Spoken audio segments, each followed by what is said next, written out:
The central confusing contradiction of later life is that the very same person who spent decades leading boardrooms, managing households, or navigating complex social circles suddenly finds themselves staring at a phone, wanting to call an old friend, but paralyzed by a strange new hesitation that whispers, "They're probably too busy for me."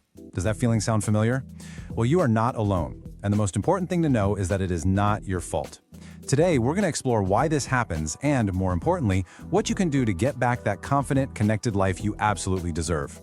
We are going to dismantle that feeling, piece by piece. Let's just let that sink in for a second. This really gets to the heart of something so personal, but also something so many of us feel. It's this isolating feeling, right? It makes you think something has changed inside of you, like all that confidence you've had your whole life has just vanished. But here's the surprising truth, and really the big idea for us today, that hesitation isn't a personal failing, it's a structural problem. It's a predictable result of how our world has changed around us. And understanding that shift, well, that's the first step to fixing it. So, let's start by looking at our roadmap. Over the next 12 minutes or so, we're going on a 6-part journey. First, we're going to give a name to this feeling. We'll call it the invisible wall, so we can stop it from being this vague anxiety and turn it into something we can actually tackle. Then we'll get into exactly why connecting feels so different now. Third, we'll reframe confidence not as something you've lost, but as a skill you can absolutely relearn. Fourth, I'm going to give you a super practical step-by-step rebuilding toolkit. Fifth, we'll talk about a powerful new role you can step into, the relational anchor.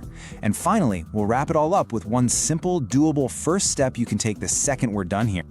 Okay, so first things first, we have to properly identify what we're up against. This isn't just about being shy, and it's definitely not about losing your social skills. We are talking about something very specific, a phenomenon we'll call the invisible wall of social hesitation. Naming it is so important because it takes the problem from inside you, this feeling of what's wrong with me, and puts it outside where we can see it, understand it, and then start taking it apart. This right here, this is the core of it. The feeling isn't just nervousness. It's a very specific story your brain starts telling you, that you are an interruption. And that's a huge insight. The mechanism behind this is something called anticipatory rejection. Think of it like this. Your brain's safety alarm is a little overactive. Without all that automatic daily contact from work or raising kids, your brain defaults to the worst-case scenario. It hears silence and thinks rejection. It's basically a neurological false alarm, a glitch in the system that's yelling danger when everything is actually okay. And knowing that is the key to turning it off. So that brings us to what might be the most important idea in this entire explainer. If this wall of hesitation isn't some flaw in your personality, then what's really going on? Well, the answer is in understanding how the entire structure of your social life has completely changed. This is all about shifting from self-blame to just understanding the new layout. I'm going to say it again. It is not you, it's the environment that has changed. This slide just lays it out so perfectly. On the left, that's life for decades, right? Our social lives were held up by what you could call automatic social scaffolding. The office, the PTA meetings, the neighborhood block party, these things created easy, daily connections for us. Connection was passive. It just happened. Now, look at the right. That scaffolding is gone. And now we have to actively, intentionally build every single connection. Social life has gone from passive to active. And that's why it can feel less like just chatting with a friend and more like a performance. And the main ingredient of that old scaffolding has a bit of a clinical name, but you'll get it immediately. Forced proximity. It's just the simple idea that our environment forced us into regular contact with people. You didn't have to get up the nerve to call a coworker, you'd just see them at the coffee pot. You didn't have to schedule a play date, you'd see the other parents at school pickup every single day. Those little consistent touch points were the bedrock of our social confidence, and when you take that one thing away, suddenly picking up the phone can feel like a huge deal. Now, if the loss of forced proximity is the external problem, there's a really powerful internal one that just pours gasoline on the fire. It's a proven cognitive bias called the liking gap. It's that nagging, persistent, and totally incorrect feeling that other people don't like you as much as they actually do. Seriously, studies show this. After a conversation, we consistently underestimate how much the other person enjoyed it. So you combine this new need to actively reach out with a brain that's whispering, they don't really like you that much anyway. Is it any wonder that phone feels like it weighs 1,000 pounds? And then you've got these other mental hurdles layered on top that make socializing feel exhausting. First, there's status anxiety. That feeling that, maybe your value is tied up in your job title. What do I even talk about now?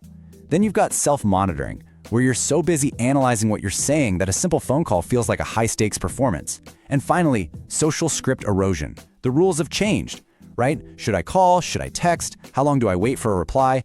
It can make you feel like you're playing a game where you don't know the rules anymore. And that just adds another layer of hesitation. Okay, so we've diagnosed the problem pretty thoroughly. We get the external structures and the internal biases working against us.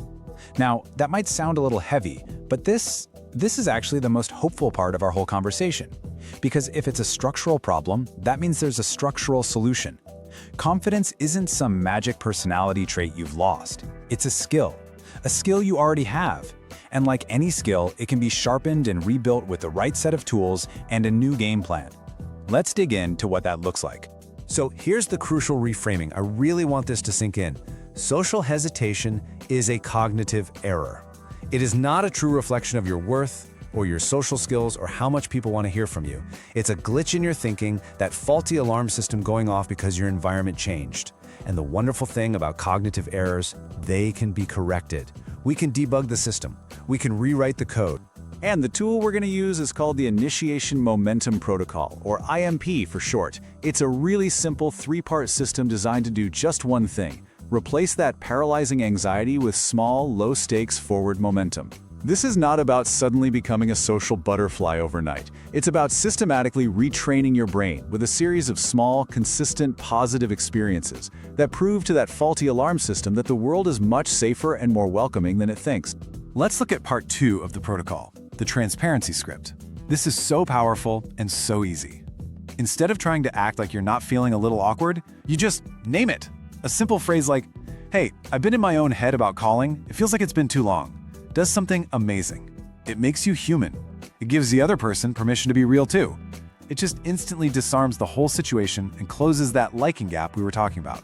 And the third piece of the protocol is the reciprocity audit. This is your secret weapon for fighting feelings with facts. See, your brain's anticipatory rejection alarm runs on vague, anxious guesses. This audit silences it with cold, hard data. You just keep a simple log, in a notebook, on your phone, wherever, of the actual responses you get. When a friend texts back, "So great to hear from you," you write it down.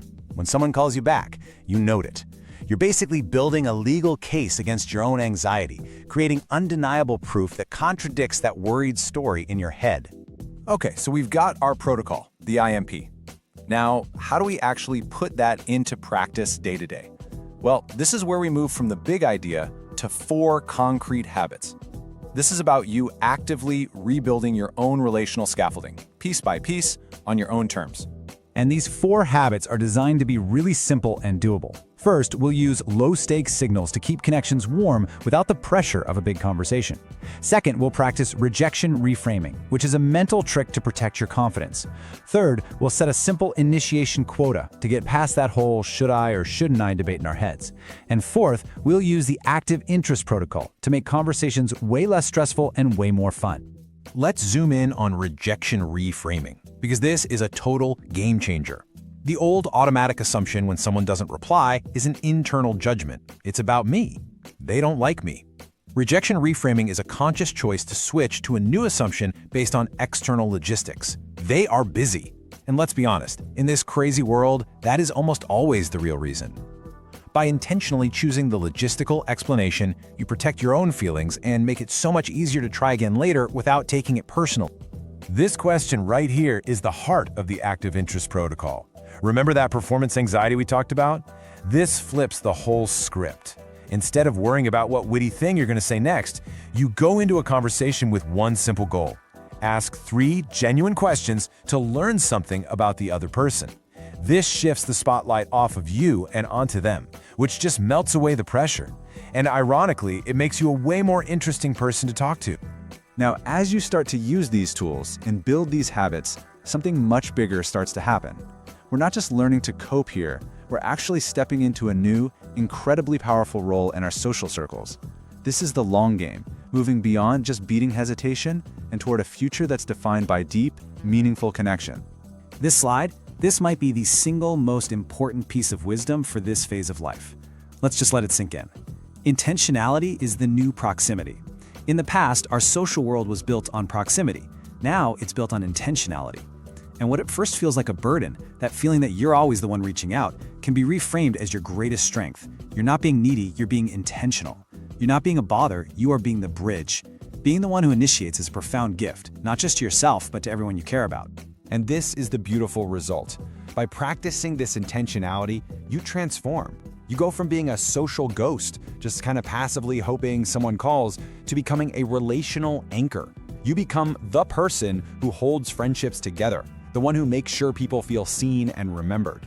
And this isn't just about feeling less lonely. It's about building a future filled with genuine support, mental energy, and a real sense of belonging. You become the hub for everyone you care about. We have covered so much ground here, from the invisible wall to the liking gap, the shift from passive to active connection, and a whole toolkit for rebuilding your confidence. But information is only useful when you put it into action. So let's boil all of this down into one simple, manageable, immediate first step. Everything we've talked about, it all comes down to this.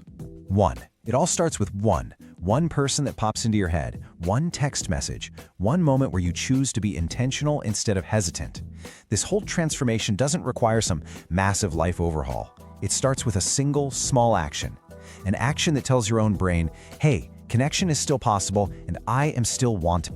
So here it is, your challenge. Before you close this out, think of one person you've been meaning to connect with, and then send them one no-requirement text. What that means is there's no pressure for a big chat, no need to make plans, just a simple, low-stakes signal.